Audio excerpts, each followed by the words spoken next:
कहानी की शुरुआत में हमें गनर नाम करके एक लड़के को दिखाया जाता है। वैसे मैं आपको बता दूं कि ये लड़का बहुत टैलेंटेड है, इसका दिमाग बहुत तेज है। वैसे ये लड़का कॉमिक्स का बहुत शौकीन है और फिलहाल वो अभी एक किताब को पूरा कर रहा है। जिस स्टोरी पर वो काम कर रहा है वो उसे रियल में भी इमेजिन करते रहता है। यहाँ पर हमें उसकी माँ मैरी को भी दिखाया जाता है। उसके पिता का नाम है एमास। ये इनकी एक छोटी सी फैमिली है और ये फैमिली हाल फिलहाल में यहाँ पर शिफ्ट हुई है, इसीलिए गनर बाहर बहुत कम घूमने के लिए जाता है। उसकी माँ की तबीयत बहुत खराब है, इसलिए वो घर पर ही हमेशा रहता है। रात में एमास दवाई लेकर के आता है और मैरी को देखने के लिए चला जाता है। इस दौरान गनर अपनी माँ की दवाइयों को देखने लगता है। दरअसल उसको नहीं पता है कि उसकी माँ को कौन सी बीमारी है। अगले दिन सुबह में एमास आ करके गनर को उठाता है और उसे चल करके वॉलीबॉल खेलने के लिए कहता है। तभी गलती से एमास उसके कॉमिक्स बुक को खराब कर देता है। इसीलिए गनर अपने पिता से नाराज होकर के किताब की दुकान पर आ जाता है कुछ नई किताब लेने के लिए। यहाँ एमिली को मालूम चलता है कि गनर ने पहले जो किताब लेकर के गया था वो पूरा पढ़ डाला है। यह जान करके एमिली बहुत हैरान हो जाती है। इस बार वो कुछ नई किताब लेता है और उसे घर पर ला करके पढ़ने लगता है। महीना पूरा हो गया था, इसलिए मैरी को चेक करने के लिए कुछ नर्स घर पर आई हुई थी।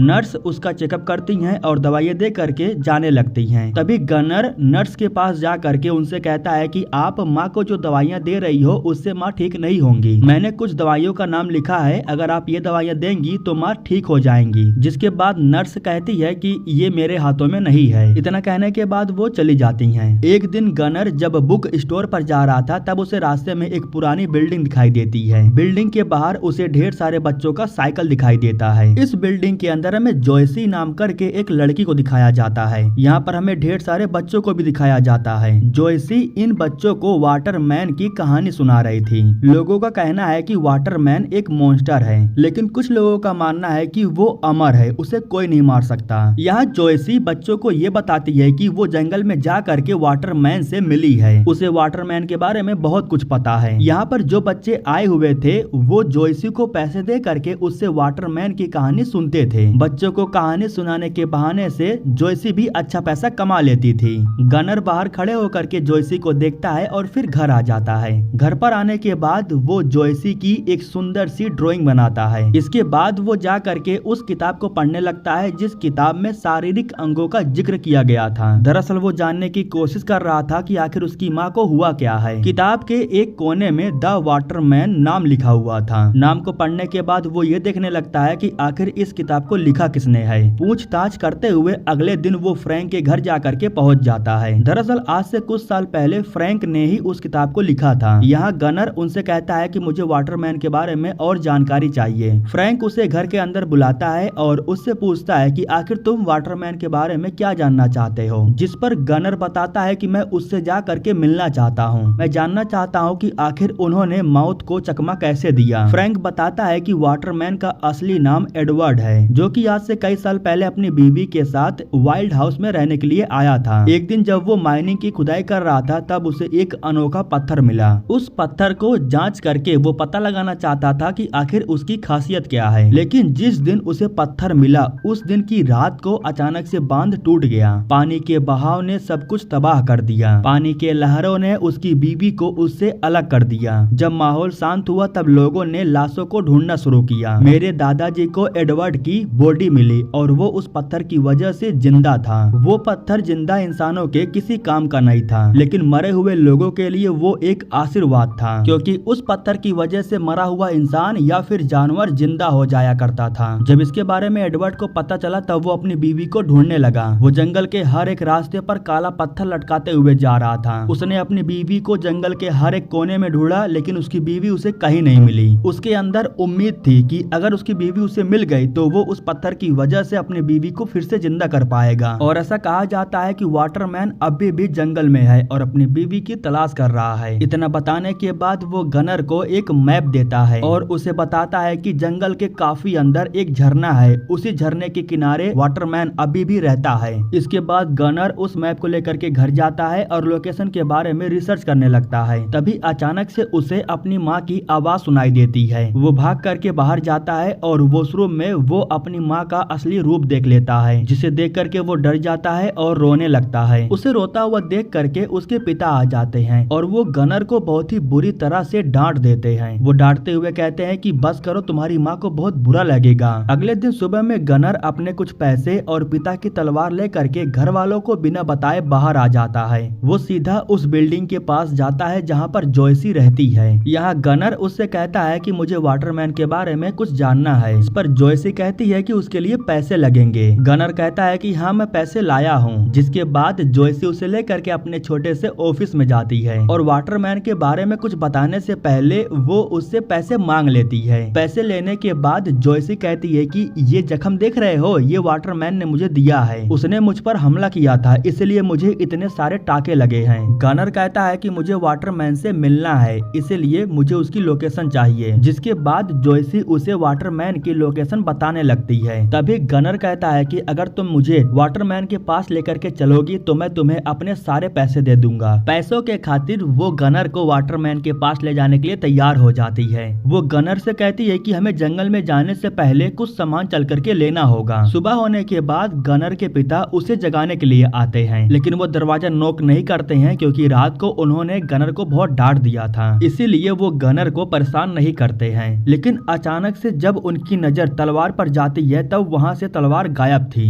जब वो मैरी के कमरे में जाते हैं तब उन्हें वहाँ पर एक लेटर मिलता है। इस लेटर को गनर ने ही रखा था। इस लेटर पर लिखा हुआ था कि मुझे पता है कि माँ को कैसे ठीक किया जा सकता है। लेकिन अब लेटर को पढ़ने के बाद एमास टेंशन में आ जाता है। वो भाग करके पुलिस स्टेशन जाता है और वहाँ पर रिपोर्ट लिखवाता है कि मेरा बेटा कहीं लापता हो गया है। यहाँ पर हम गुडविन नाम करके एक ऑफिसर को देखते हैं जो कि एमास से पूछती हैं कि आखिर हुआ क्या था। एमास बताता है कि उसकी माँ की तबीयत खराब है, इसलिए वो टेंशन में है और रात में मैंने उसे डांट भी दिया था। इतना बताने के बाद वो लेटर को निकाल करके गुडविन को दे देता है। जिसके बाद गुडविन कहती है कि फिक्र मत करो, आपका बेटा जल्द ही मिल जाएगा, ये बहुत छोटा शहर है, अभी वो ज्यादा दूर नहीं गया होगा। अब इसके बाद हमें जॉयसी और गनर को दिखाया जाता है। जॉयसी उसे अपने साथ लेकर के एक स्टोर पर जाती है क्योंकि जंगल में जाने से पहले इन्हें कुछ सामान की जरूरत थी। दुकानदार जब तलवार को देखता है तो वो तलवार के बारे में इनसे पूछने लगता है। दुकानदार पुलिस को कॉल करने वाला था, लेकिन तभी गनर बताता है कि मेरे पिता निंजा हुआ करते थे, मैं अपने पिता से बहुत प्यार करता हूँ, उनकी यादें इस तलवार से जुड़ी हुई है, इसलिए मैं हर वक्त इस तलवार को लेकर के घूमता हूँ। अभी हम जंगल में पिकनिक मनाने के लिए जा रहे हैं, इसलिए इस तलवार की ज्यादा जरूरत है। ये सब बताने के बाद ये लोग अपना सामान लेते हैं और लेकर के जंगल की तरफ रवाना हो जाते हैं। ये लोग जैसे ही जंगल के अंदर जाते हैं तभी हमें जंगल के कोने से धुआं निकलता हुआ दिखाई देता है। धुएं को देख करके ऐसा ही लग रहा था कि जैसे जंगल में आग लगी हो, लेकिन उस धुएं के बारे में इन दोनों को नहीं पता था। इधर जो एमास था वो दिन भर अपने बेटे को ढूंढने के बाद रात को घर आ जाता है, जहाँ मैरी उससे कहती है कि वो अपने बेटे से बात करना चाहती है। जिस पर एमास बहाना करते हुए कहता है कि कल मैंने उसे डांट दिया था, इसलिए वो थोड़ा परेशान है, उसने सुबह से दरवाजा नहीं खोला है, वो अपने आप को कमरे में बंद करके रखा है। लेकिन हमें पता है कि वो मैरी से झूठ बोल रहा है।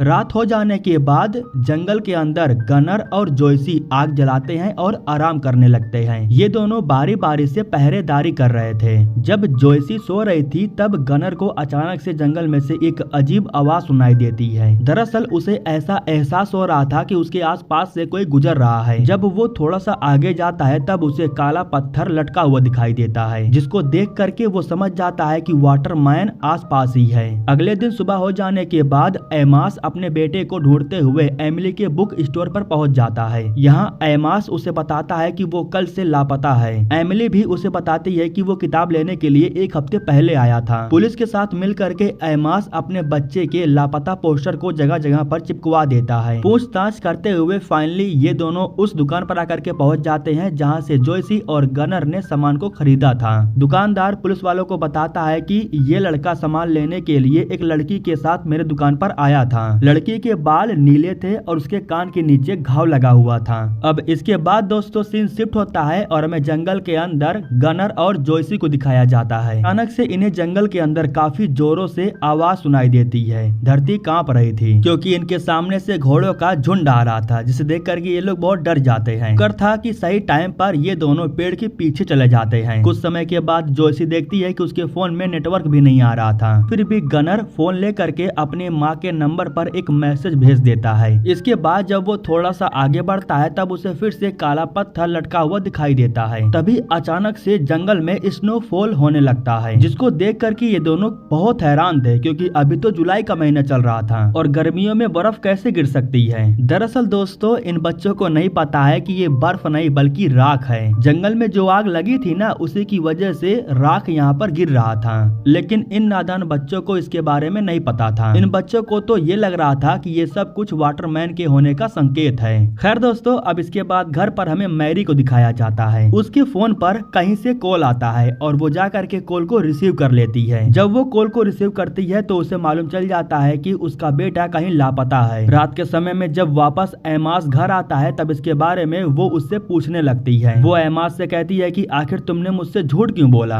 तभी मैरी बताती है कि गनर ने किसी अनजान फोन से मेरे फोन पर मैसेज किया था। उसने मैसेज में लिखा था कि ये मैं आपके खातिर कर रहा हूँ। जिस नंबर से मैसेज आया था उस नंबर पर मैरी बार बार कॉल कर रही थी, लेकिन कॉल नहीं लग रहा था क्योंकि जंगल में नेटवर्क नहीं था। रात हो जाने की वजह से इधर ये दोनों भी आग जला करके एक कटे हुए पेड़ के नीचे आराम कर रहे थे। लेकिन जब ये दोनों सो रहे थे तभी रात के समय में अचानक से इनके ऊपर कीड़ों की बारिश होने लगती है। ये दोनों बेचारे इतना डर जाते हैं कि अपना सारा सामान छोड़ करके भागते हैं। इस बीच हमें दिखाया जाता है कि जंगल में जो आग लगी थी ना वो धीरे धीरे अब बढ़ चुकी है। अगले दिन जब सुबह हो जाती है तब ये दोनों परेशान हो करके एक जगह पर बैठे हुए थे। जोयसी काफी डरी हुई थी, इसलिए गनर उससे कहता है कि फिक्र मत करो, हम यहाँ से बाहर निकल जाएंगे। यहाँ हमें मालूम चलता है कि जंगल में आग बढ़ने की वजह से अब वो एक न्यूज बन चुकी है। जंगल की आग को टीवी पर दिखाया जा रहा था। इस बीच एमास के पास गुडविन कॉल करती है और उससे कहती है कि जंगल में आग लगने की वजह से आसपास के घरों को खाली करवाने के लिए मुझे वहाँ पर जाना होगा। आपके बेटे का केस किसी और को दे दिया गया है, इसलिए फिलहाल मैं अभी आपके बेटे को नहीं ढूंढ सकती। यह जानने के बाद एमास से रहा नहीं जाता। वो खुद तैयार होकर के जंगल में जा रहा था अपने बेटे को ढूंढने के लिए। तभी अचानक से यहाँ फ्रैंक आकर के पहुंच जाता है जो कि एमास से कहता है कि मैंने आपका पोस्टर देखा,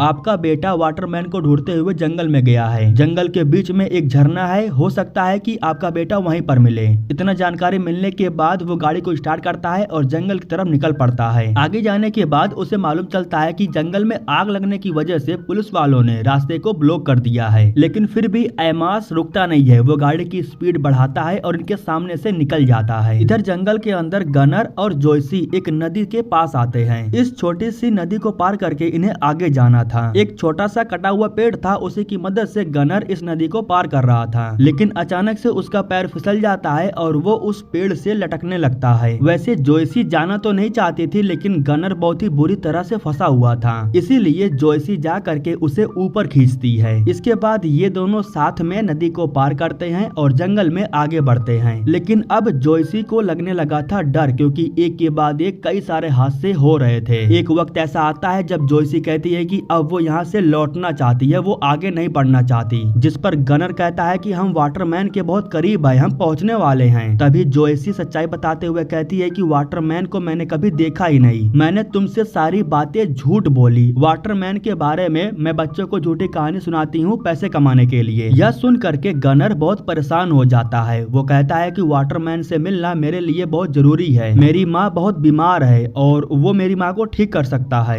तभी जोयसी कहती है कि हमारा जो पसंदीदा इंसान होता है वो एक ना एक दिन हमें छोड़ करके चला ही जाता है, अब मैं इसके आगे नहीं जाऊंगी। इतना कहने के बाद वो लौटने लगती है, लेकिन गनर नहीं लौटता, वो आगे बढ़ता है। इधर जंगल के बाहर हमें एमास को दिखाया जाता है जो कि उस लोकेशन पर आकर के पहुंचता है जहाँ झरना गिर रहा था, और इस झरने का पीछा करते हुए वो जंगल के अंदर सीधा जाने लगता है। के बाद हमें गुडविन को दिखाया जाता है। रिपोर्ट आने के बाद उन्हें मालूम चल जाता है कि जिस लड़की के साथ गनर जंगल में गया है वो जोयसी है, इसीलिए गुडविन सीधा जा करके थॉमस से मिलती है, क्योंकि जोयसी थॉमस की बेटी है। जब वो थॉमस से गनर के बारे में पूछती हैं तब वो कहता है कि मैंने इसे कभी नहीं देखा, मेरी बेटी मेरे पास नहीं रहती है, मुझे ये भी नहीं पता वो कहाँ पर है। दरअसल दोस्तों बात ऐसी थी कि थॉमस अपनी बेटी को परेशान करता है, उसे मारता पीटता है। कान के नीचे जो जख्म लगा हुआ है ना वो थॉमस ने ही उसे दिया था। यही वजह है कि वो अपने पिता से दूर उस खंडर बिल्डिंग में रहती है। खैर दोस्तों अब इसके बाद हमें जंगल के अंदर गनर को दिखाया जाता है जो कि अकेला था, लेकिन वो अकेले ही आगे बढ़ रहा था। झरने का पानी जिस नदी से बह रहा था वो उस नदी के पास आकर के पहुंच जाता है और यहाँ पर उसे एक झोपड़ी दिखाई देती है। इस झोपड़ी को देखने के बाद उसे यकीन हो गया था कि अब वाटरमैन उसे मिल जाएगा। वो अपनी तलवार निकालता है और झोपड़ी के अंदर चला जाता है, लेकिन झोपड़ी के अंदर तो कोई नहीं था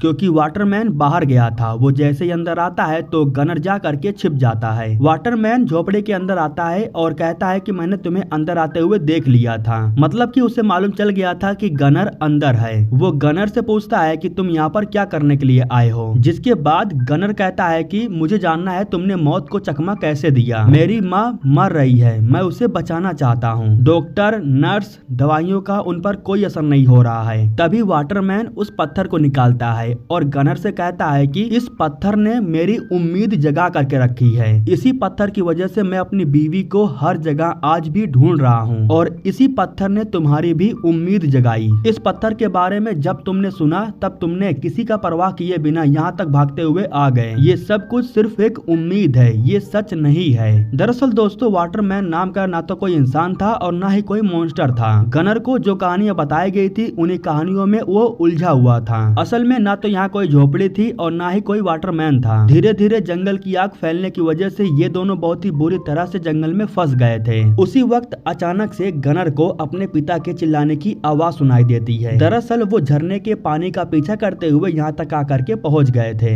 इनके सामने आग लगी हुई थी, सामने से निकल करके जाना बहुत मुश्किल था। इसलिए एमास इनसे कहता है कि हमें पानी से तैर करके निकलना होगा। इसके बाद दोस्तों ये सभी लोग मिल करके छोटी सी नदी को पार करके जंगल के बाहर आ जाते हैं। गनर घर आ जाता है और वापस से अपनी माँ को देख करके वो बहुत खुश था। अगले दिन सुबह में जोयसी भी इनके घर डिनर करने के लिए आई हुई थी। इसी के साथ दोस्तों ये कहानी यहीं पर खत्म हो जाती है। अगर आपको मूवी देखनी है तो कमेंट करो और टेलीग्राम पर आ करके ज्वाइन हो जाओ।